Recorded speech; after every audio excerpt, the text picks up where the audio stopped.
So, take 2. So, diba guys, so may nag-bash din sa akin. Ako kasi yung tao na hindi ako nag-famous at hindi ako nag-TikTok or nag-YouTube para maging sikat. So, nag-TikTok lang ako or nag-YouTube para maibsan yung yung parang stress mo, yung gano'n, diba? Kasi lahat naman tayo may pinagdadaanan sa buhay. So, ako ang purpose ko is kung paano ko mapasaya ang sarili ko. At para mapakita ko yung talent ko. Tingnan nyo guys, kahit nga walang nag-like sa akin or walang nag-views, pero hindi ko siya tinatanggal. Dahil ang pinaka-the best lang para sa akin, yung nakikita ko yung sarili ko na, ay, pwede ka rin pala magpakita ng talent mo kahit hindi ka artista. Kasi uso na ngayon sa social media. So, diba?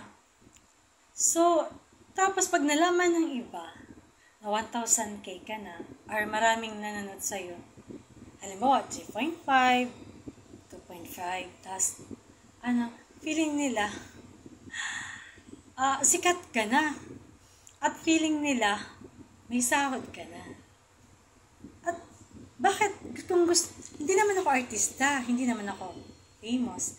At saka higit sa lahat, hindi pa ako sumasahod.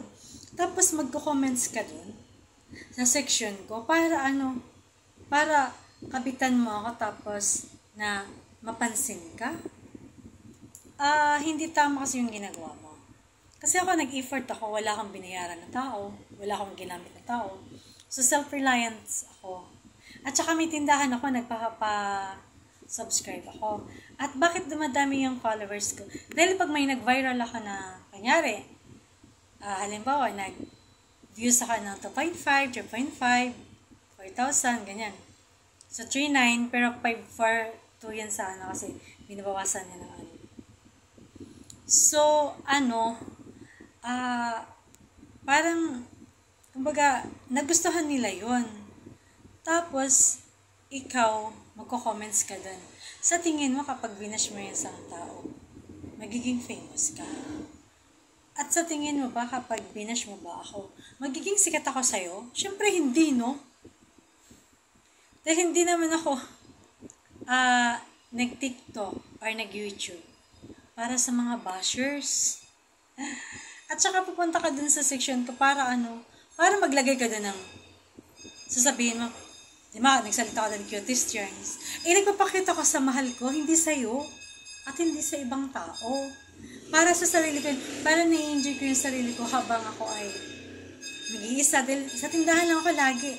Alam niyo ba kung ano yung routines ko? Tindahan, store, church, school ng anak ko. Hanggang ngayon natin ko pa rin yan kahit senior high na.